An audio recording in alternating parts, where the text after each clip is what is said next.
Pongámonos en pie, hermanos. Vamos a hacer una lectura del Evangelio.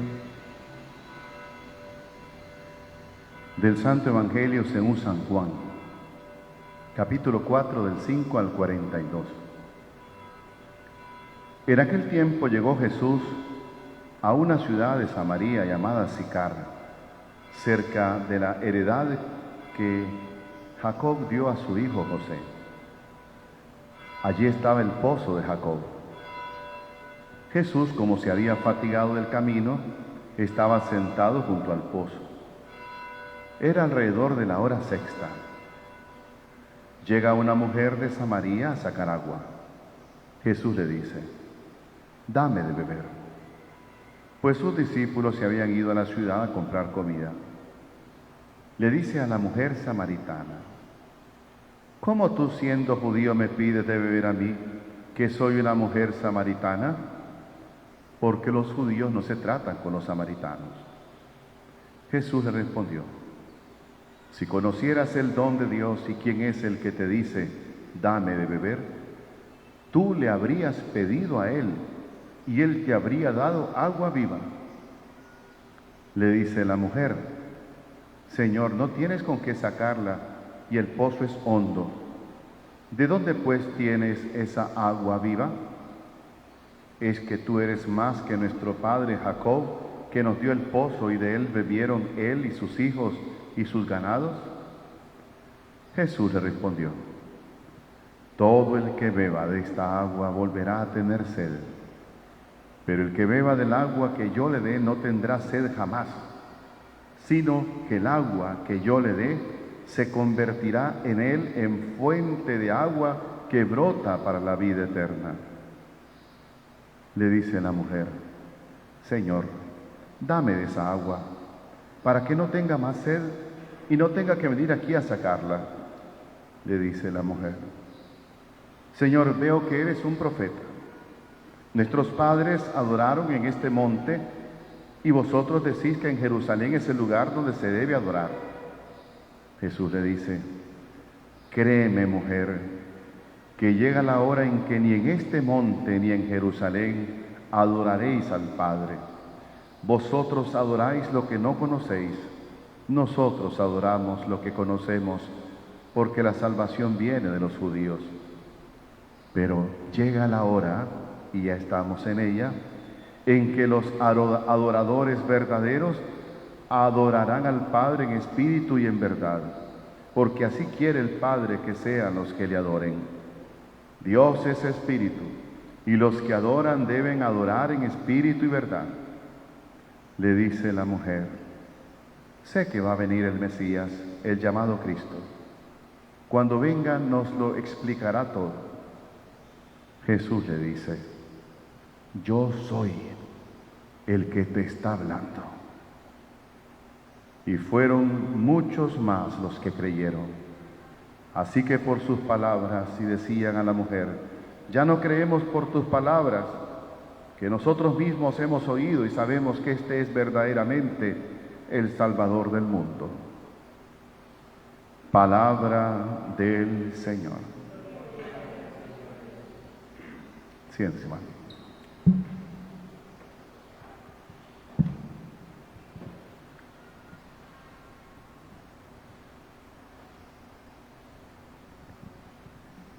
Todos conocemos ese pasaje de la Biblia que hemos proclamado, en que Jesús pasaba o atravesaba Samaria o Samaria, como quieran llamarlo. Nos dice incluso la hora, era mediodía. Y Jesús, cansado del camino, se sentó junto al brocal de un pozo.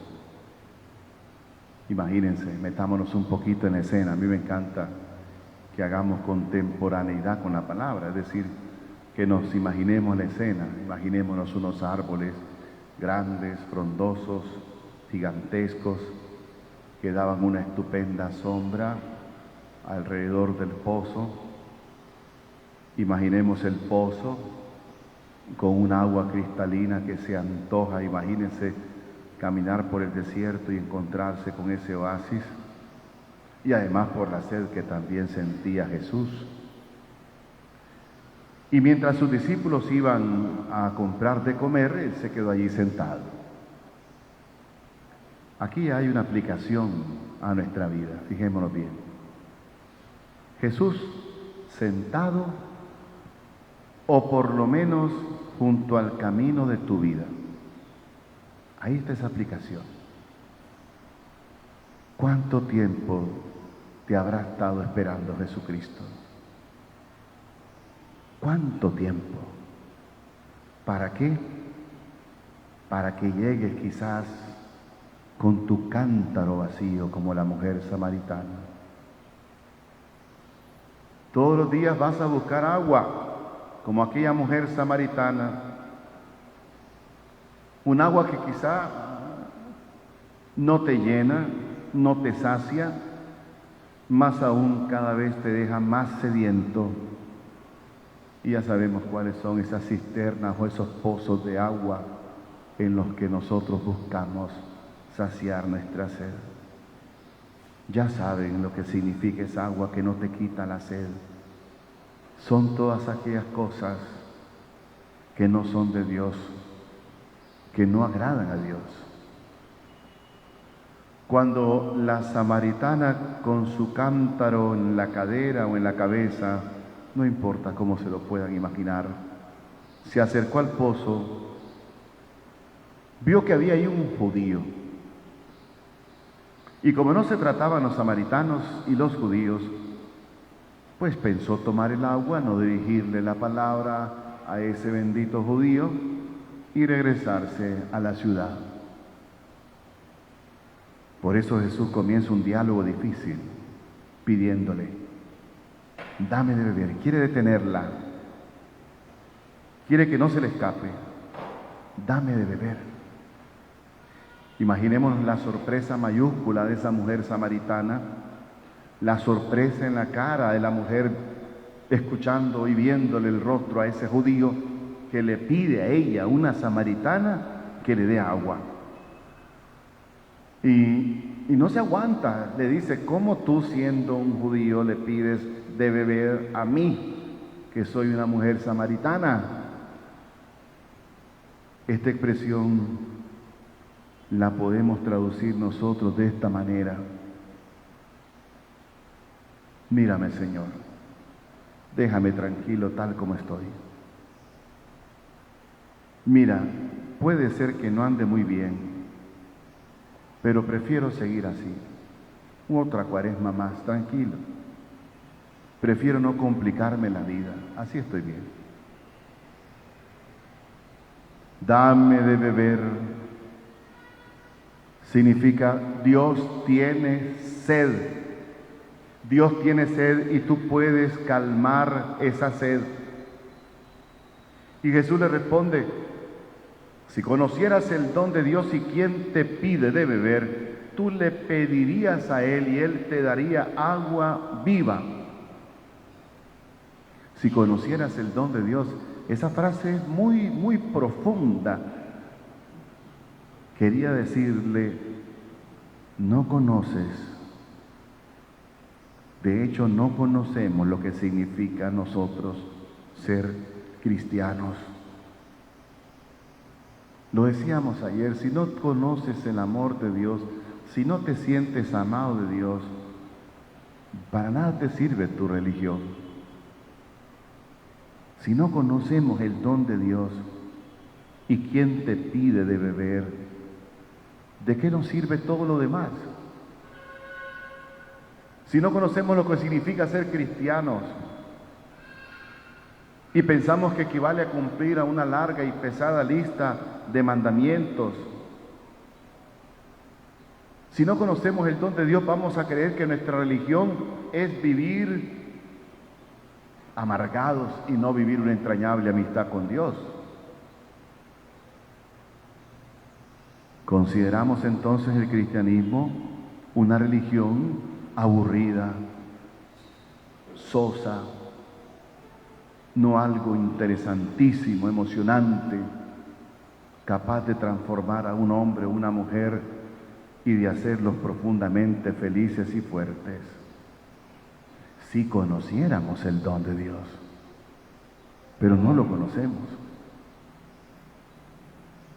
Querido hermano o hermana, ¿cuándo llegará ese día feliz en que conozcamos el don de Dios?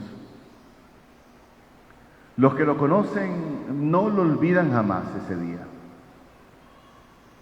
Decía Charles de Foucault, desde que conocí a Dios no pude menos que entregarme a Él. Si conocieras. También Jesús nos está diciendo a nosotros esa expresión. Si conocieras. Si conocieras quién es el que te pide de beber. No conocemos aún a Cristo y por eso no lo amamos.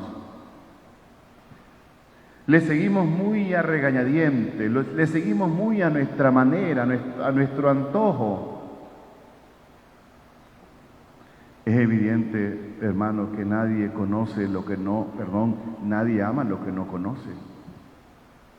A lo sumo conocemos a un Cristo de los cuadernos, de la Biblia, de las ilustraciones, un Cristo de cartón, un Cristo a lo mejor aprendido de memoria. Descoyunté el mantel, no. Perdón. ¿Está bien así? Es que si no se van a distraer con el mantel de lado y no me van a escuchar. Vamos a ponerlo bonito primero. ¿Está bien? Bueno, muy bien. Y ahora no se me distraen.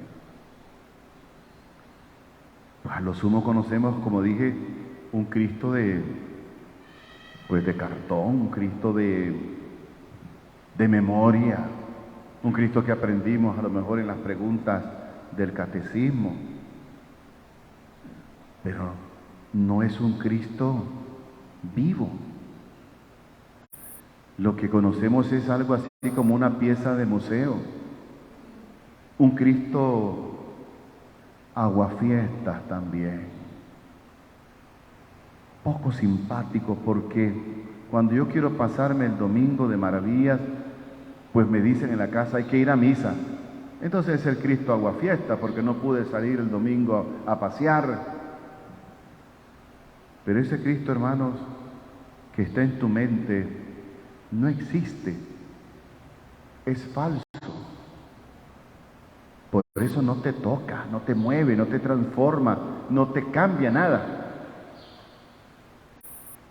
Ciertamente, hermanos, el Cristo que arrastró a Saulo, a San Pablo, a Santa Teresa, a María Magdalena, a todos los santos, no fue un Cristo aprendido de memoria, no fue un Cristo de cartón, sino un Cristo vivo, el Cristo del Evangelio, Cristo Dios y hombre, el que es la medida exacta de nuestras aspiraciones, que llena de felicidad, que le da pleno sentido a la vida, un Cristo que es el ideal de la vida. Y será algún día también el premio, nuestro premio eterno. Y aquí entramos en un dilema. O ese Cristo se conoce, o vámonos a la casa. No hay nada más que hacer. Cuando se conoce verdaderamente a ese Jesús, óigase bien, el hombre y la mujer más miserable, más vulgar, más pecador, se transforman en santos. Ahí está María Magdalena, una mujer pública convertida en santa. Ahí está San Agustín, aquel hombre inquieto, vicioso, que al convertirse dijo: tarde te amé, oh belleza tan antigua y tan nueva, tarde te amé. Como diciendo, lástima de haber perdido 31 años sin conocerte y sin amarte. O lo que decía el profeta Jeremías: tú me sedujiste, Señor, y yo me dejé seducir.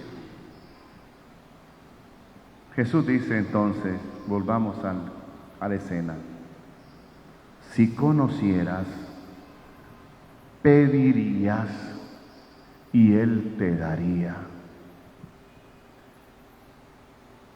Le pedirías de rodillas, le pedirías con lágrimas, con angustia todos los días hasta alcanzarlo. Pero también se puede decir: si no conoces, no pides y no te dan. Él te daría agua viva, le dice Jesús. El agua viva, mis hermanos, significa todo lo más hermoso. El agua viva significa todo lo más grande que podemos tener en la vida: la gracia, la conversión, la salvación eterna, el sentido profundo de la existencia, la felicidad verdadera. Ese es el agua viva.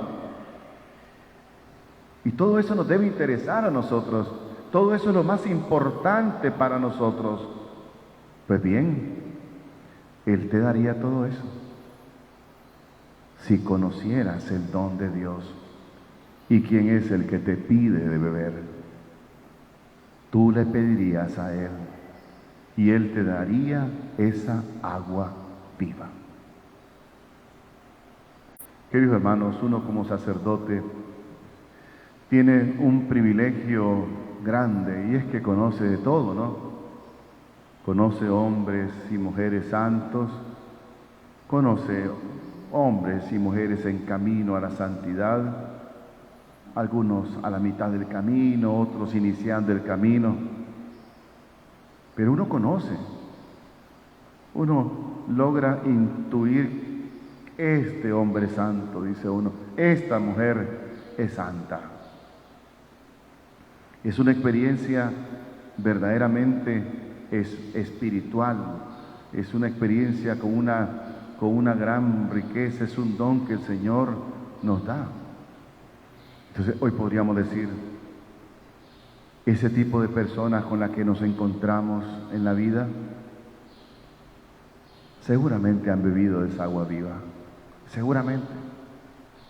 Él te daría agua viva. Pero fíjense la mujer qué tan parecida es a nosotros. Esta mujer no era fácil de convencer. ¿Dónde tienes esa agua viva?, le pregunta. Ella, la samaritana, como que no le creía muy el cuento. Preguntémonos: ¿y nosotros le creemos el cuento a Jesús?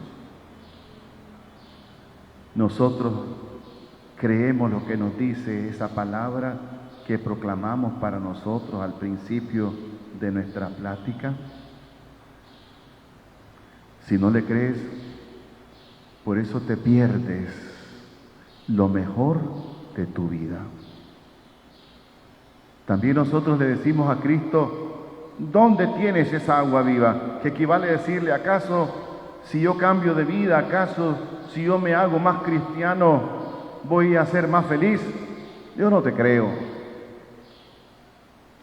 Conozco lo que me puede dar la vida, porque lo he palpado, lo he saboreado, lo he disfrutado, lo he experimentado, pero tu agua viva no la he probado. ¿En dónde está?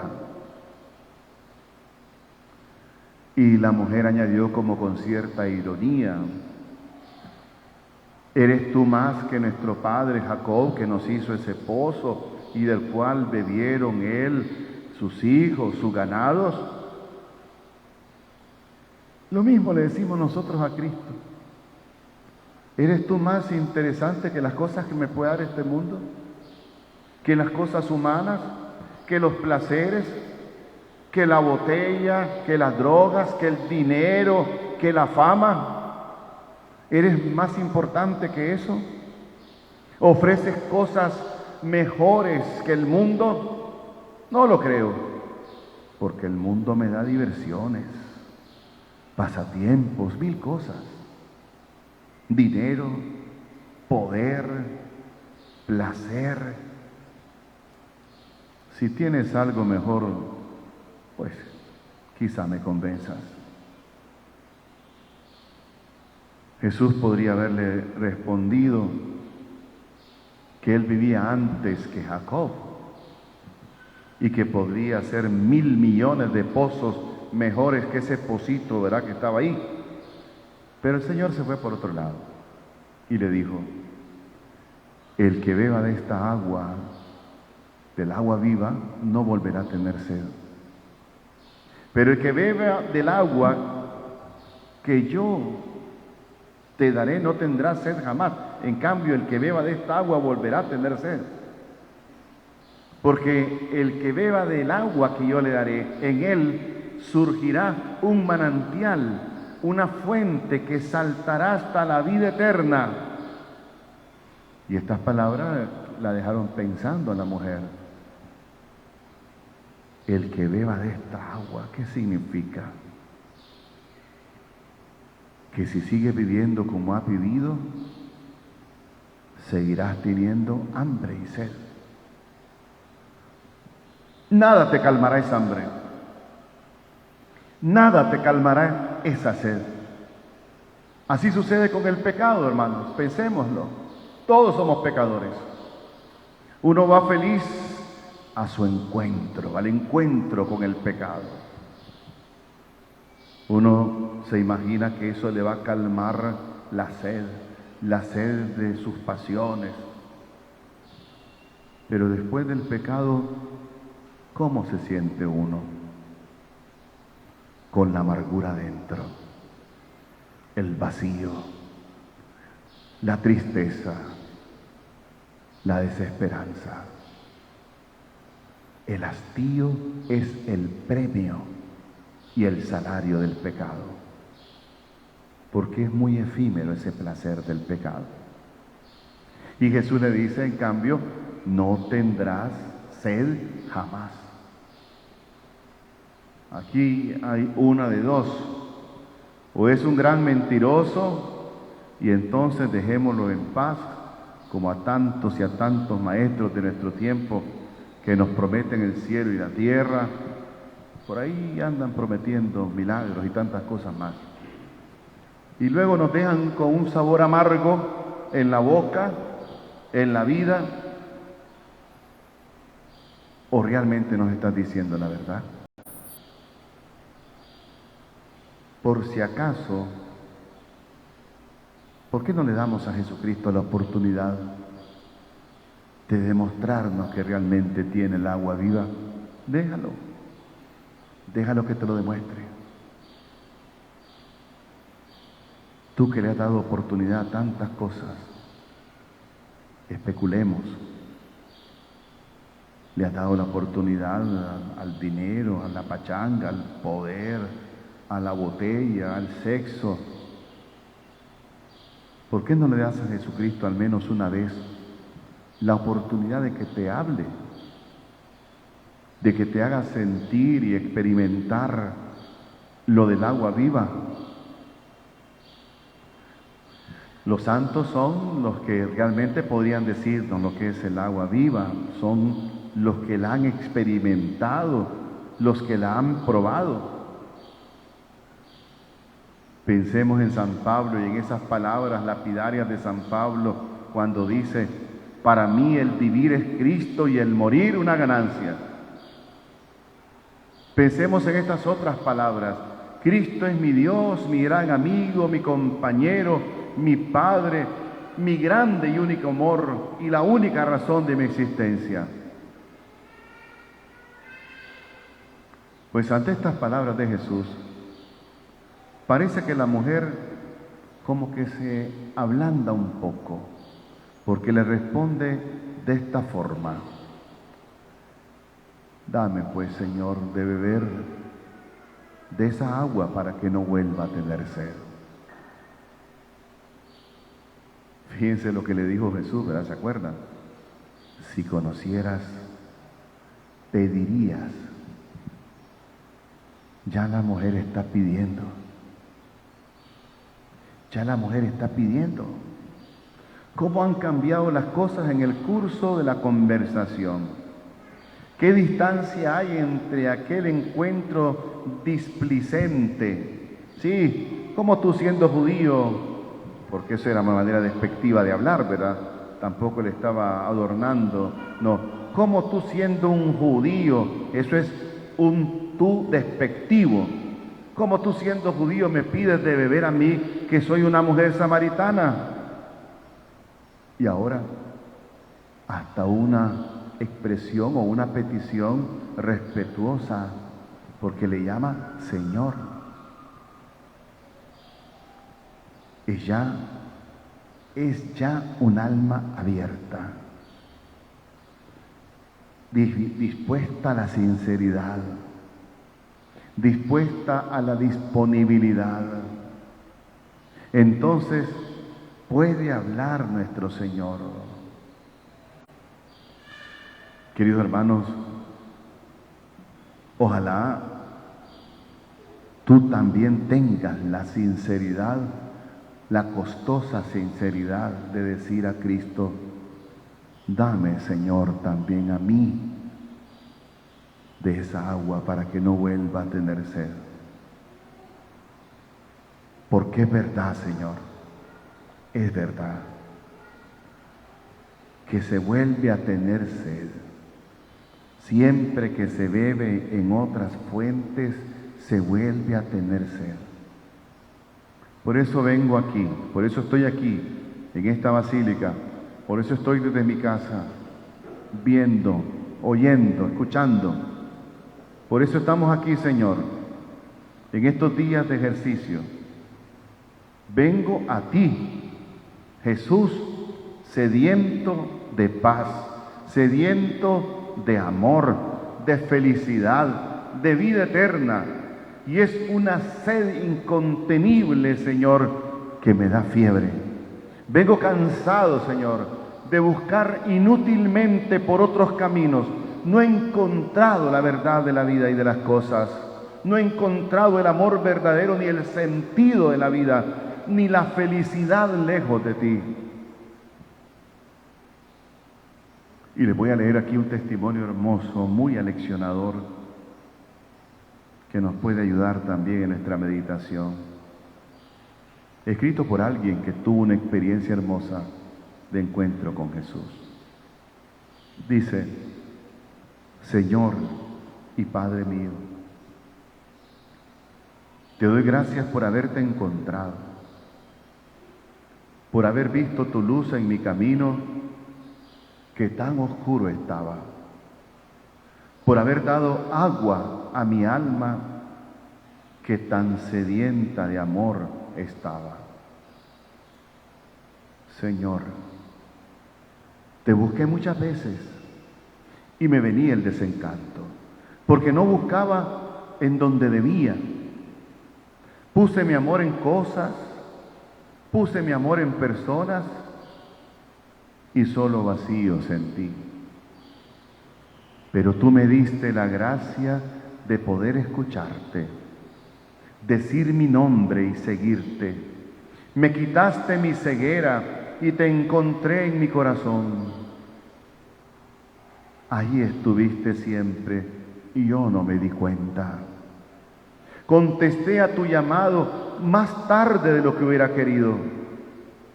Cuánta soledad, cuánto resentimiento, cuánta falta de amor, cuánta desesperanza, cuánta inseguridad, cuánto dolor y remordimiento me hubiera ahorrado.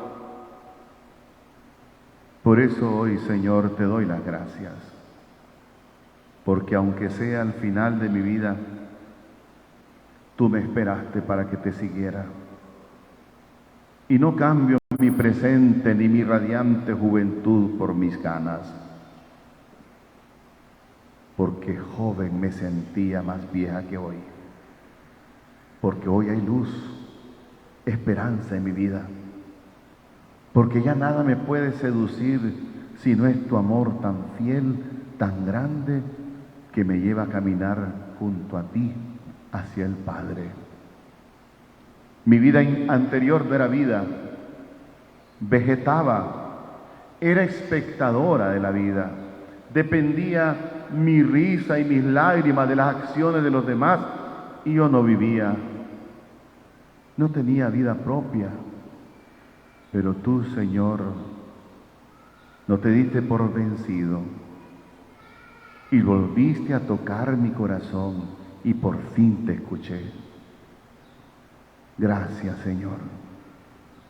Y añade al final: Padre, si mi Dios no me hubiera prometido la vida eterna, con esa paz y este amor que me da, me serían suficientes.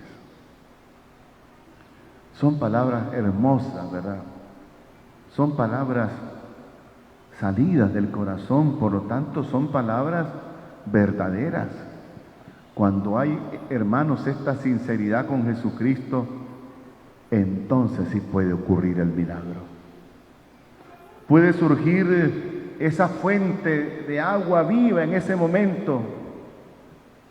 Y por eso Jesús le dice lo siguiente, parece como que cambia de conversación, pero ya veremos que no.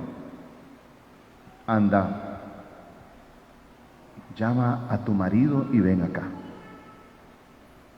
Fíjense que Cristo no anda con rodeos, ¿verdad? Va al grano, a su problema, para darle solución. Era como decirle: mira, mujer, te voy a dar el agua viva como me lo has pedido, pero hay un obstáculo. Y por eso toca el punto del matrimonio.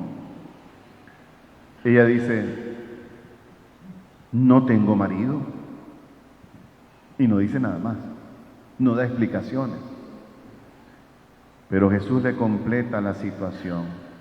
Has dicho la verdad, porque has tenido 5 maridos y el que ahora vive contigo no es tu marido.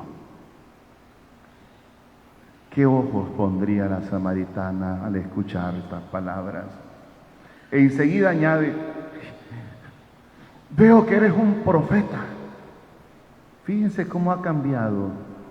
Desde un tú despectivo, tú es judío, ¿cómo me pides agua a mí?, a llamarle Señor respetuosamente, y ahora sabe que es un profeta. Pero falta más todavía, aún queda más. Ella, al sentir que le tocan el punto que le dolía, se cierra y dice: Señor, tengo una duda de fe. Ustedes dicen que hay que adorar a Dios en el templo de Jerusalén y nosotros aquí en el monte Garizim. ¿Dónde hay que adorar a Dios? Jesús sabe su estrategia y mansamente le responde así: mira, Dios está en todas partes y lo puedes adorar en el templo de Jerusalén, en este monte, en tu casa, en todas partes. Otra duda. Yo sé que el Mesías está por llegar. Cuando Él venga, nos dirá todo lo que tenemos que hacer. Antes de analizar o meditar lo que Jesús le contesta, yo quiero explicar la manera de cómo nosotros decimos palabras parecidas. Yo sé que mi vida no anda muy bien en muchas cosas, pero cuando venga el Mesías, es decir, mira, ahora déjame disfrutar la vida, yo soy joven, ya más adelante voy a sentar la cabeza, si no ahora, pues cuando sea más grande. Supongamos que es un joven el que piensa así. Pero de momento, no. Si voy a cambiar, pues voy a hacerlo, pero ahora no. Fíjense, ese es el engaño con el que el demonio nos convence. No nos dice, no lo hagas, sino simplemente espérate un poquito. No te lo tomes tan en serio. a que la iglesia te está llamando a la misión, a ser un evangelizador en primera persona, ya lo harás. Hay tiempo para todo. Y nos lo creemos. Mira, ya estás viejo, ya estás vieja, con artritis, te hace daño el sol, te hace daño caminar. Mira, con costo lees, te cuesta hablar en público. Habrá otro apostolado más acorde a tus necesidades, a tus capacidades, y nos lo creemos. Mientras tanto, el demonio se da el tiempo suficiente. Y luego, cuando nos haya preparado bien, va a procurar que no andemos a medias tintas, sino en vez de decir sí, pero más tarde, va a procurar que digamos un no rotundo a la gracia y al llamado de Dios. Eso es lo más triste y no lo vemos. Pues ante este comentario de la mujer sobre el Mesías, Jesús le dice: ¿quieres conocer al Mesías? Miren, cualquier mujer samaritana, judía, de toda esa zona, que había leído quizá o escuchado hablar de los profetas o de lo que escribían los profetas, querían conocer al Mesías. Claro que sí. Por eso, así termina la conversación de Jesús con ella. El Mesías es el que está hablando contigo. Y ella se quedó materialmente sin voz, pensando: con razón se sabe mi vida, conoce lo de mi matrimonio, todo lo demás. Y he estado hablando con el Mesías y no le quería dar ni un vaso de agua. ¿Y qué hace? Había ido ella por agua con su cántaro en la cintura o donde ustedes quieran, deja el cántaro en el pozo y corre a la ciudad. Algo urgente, importante tiene que decir, y comenta a grito a todas las personas que se encuentran: vengan a ver a un hombre que me ha dicho todo lo que he hecho. Yo me imagino que no dijo sus miserias, ¿verdad? Pero supongamos que lo dijo porque ella estaba feliz. Me dijo que tenía tantos maridos y es verdad. ¿No será acaso el Mesías? Vemos, hermanos, cómo una persona, cuando está convencida de algo, arrastra y convence a los demás. Y aquí está el problema de nuestra infecundidad en el apostolado. Porque a veces nos quejamos de que somos muy poco fructíferos en la tarea de evangelizar nuestro hogar, por ejemplo. Bueno, aquí estamos sacando algunas iluminaciones. Pregúntate a ti mismo: ¿estás convencido primero del amor de Dios? ¿Estás convencido de que Cristo vive en ti? Bueno, si estás convencido, tranquilo, porque la tarea está fácil. Seguramente vas a arrastrar y convencer a toda tu familia hacia Dios. Pero ella no era ninguna santa, ¿verdad? Ya lo sabemos. Pero se pueden imaginar esta mujer que no era ninguna santa, ¿cómo hablaría del Mesías a toda esa gente de su pueblo que efectivamente se trajo a toda la ciudad hacia el pozo de Jacob donde estaba Jesús? Y Jesucristo, que iba de paso, tuvo que quedarse 2 días con los samaritanos, dice la Escritura, porque le suplicaron y lo consiguieron, que les platicara de la buena nueva durante 2 días. Y Jesús lo hizo además, con mucho gusto. Porque el problema para Jesús, hermanos, no es que haya personas como tú y como yo y como otros que le digan, quédate con nosotros, platícanos, háblanos. Si a eso vienes, ese no es un problema para Jesús. El problema verdadero está en cerrarle la puerta, en pasar de largo, en decirle, no me interesa lo que quieras decirme, no me importa tu palabra. Ese es el problema. Y se quedó el Mesías ahí porque se lo suplicaron. Miren qué bonito esto. ¿Cuándo has suplicado al Señor que te hable? El Papa dice en su hermoso mensaje para la Cuaresma, escuchen a Jesús. Esa es la primera tarea que quiero que hagan, dice el Papa. Escuchen a Jesús. ¿Cuánta razón tiene el Señor? Escuchen a Jesús. Porque la antinomia, la otra cara de la moneda es, no me importa, no me interesa. Por lo tanto, no te escucho. Y se quedó el Mesías.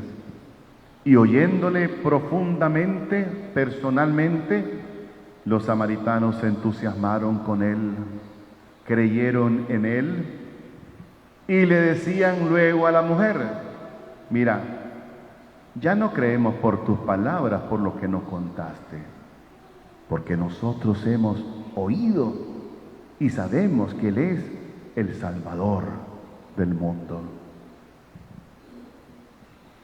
Pudiera ser que tu conversación con Jesucristo llegara si le dejas hasta ese momento en el que tú descubres en Él al poseedor del agua viva, al que tiene en su mano tu felicidad, tu realización, tu verdadera salud espiritual, que lo descubrieras como tu verdad, tu vida, tu camino. Y entonces harías exactamente lo mismo que la mujer. Dejarías el cántaro. ¿Qué te importa el cántaro vacío cuando has descubierto algo mucho mejor? Entre esta vida, hermanos, la que te llevamos ahora, que es como un sobrevivir que vivir, y una calidad de vida que no siempre es la mejor y la que te puede ofrecer el Señor, pues yo escojo la que me ofrece Cristo, porque Él es el que tiene esa calidad de vida. Y cuando uno encuentra esa calidad de vida no se le despega. Uno le dice, quédate. Y le dice también, dame de esa agua viva para que no vuelva a tener sed.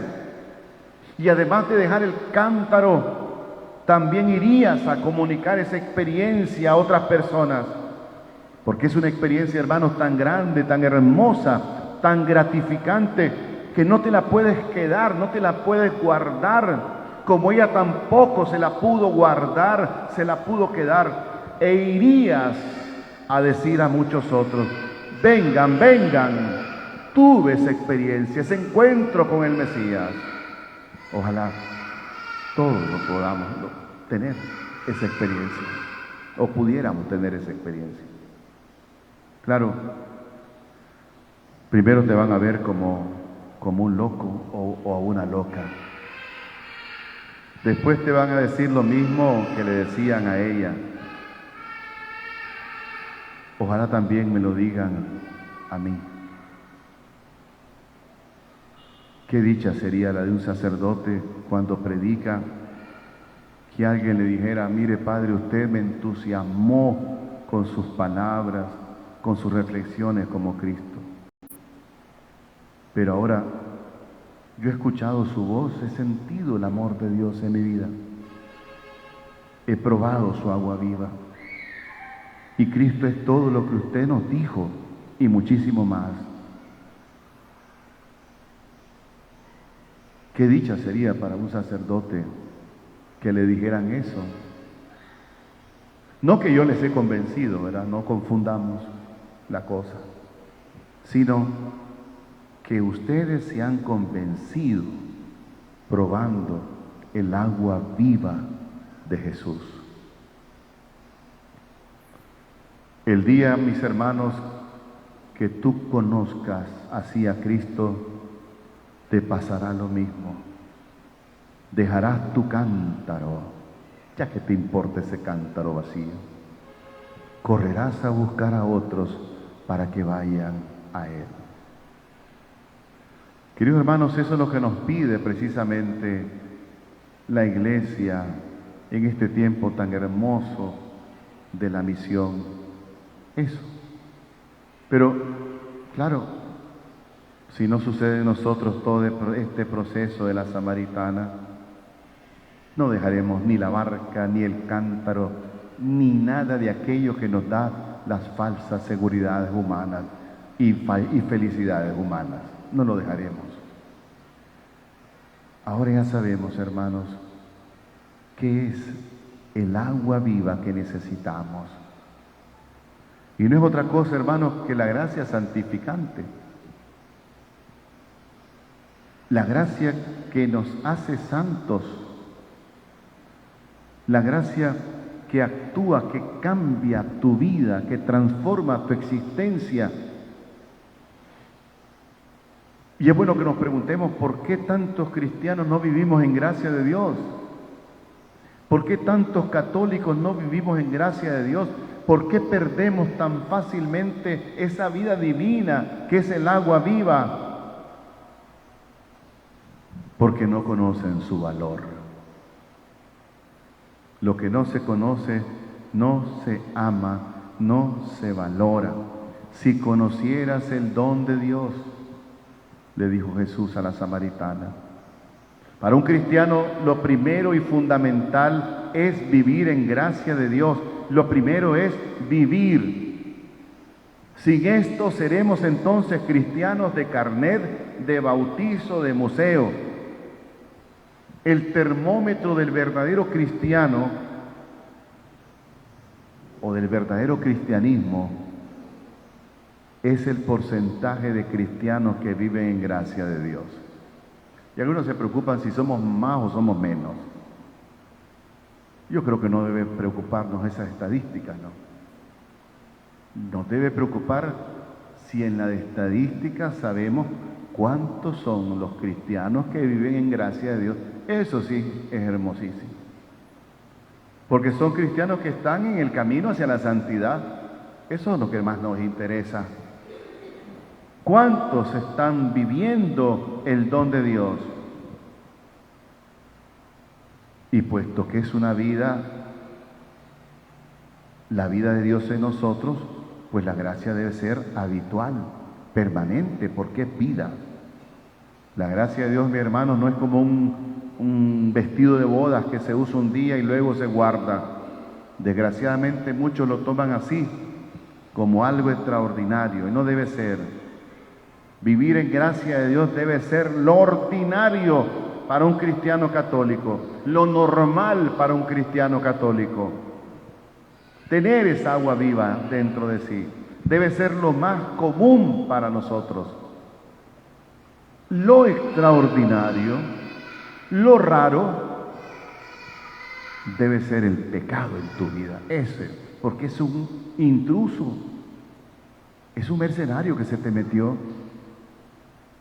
Nunca debieras de cometerlo, pero si tienes la desgracia de caer, debes liberarte de él cuanto antes. Queridos hermanos, ese es el regalo que el Señor nos ofrece para esta Cuaresma. Su agua viva, la gracia que nos santifica. Es difícil, pero en gracia de Dios se vive mejor. Lo que vale, cuesta. Y porque somos débiles, podemos caer, pero es propio del que cae levantarse. Lo importante es no seguir tirado en el suelo. Pues he aquí, hermanos, una de las reflexiones en torno a la vida de la gracia santificante, en torno a la realidad más hermosa y grande que se puede vivir en la tierra. No olviden, eres y te llamas hijo de Dios. Dios vive dentro de ti como en su propia casa. Si tu cuerpo es un templo vivo donde habita Dios, eres amigo del mejor de los amigos, Jesús. Tu patria y tu tierra están en el cielo, donde vivirás feliz eternamente. Todas las cosas que haces en tu vida diaria son una fuente incontable de méritos sobrenaturales, y todo esto porque vives en gracia de Dios. Pero si vives en pecado mortal, te pierdes todo esto. Si recuperas la gracia de Dios, recuperas todo esto. Terminemos preguntándonos, ¿estarás perdiendo miserablemente los años de tu vida? ¿Estarás ganando todo el mundo pero perdiendo tu alma?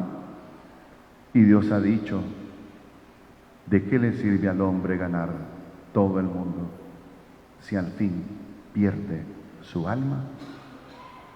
En el nombre del Padre, y del Hijo, y del Espíritu Santo. Amén. Ave María Purísima. Si alguien quisiera reconciliarse, yo estaré por aquí, ¿verdad?, para atender individualmente.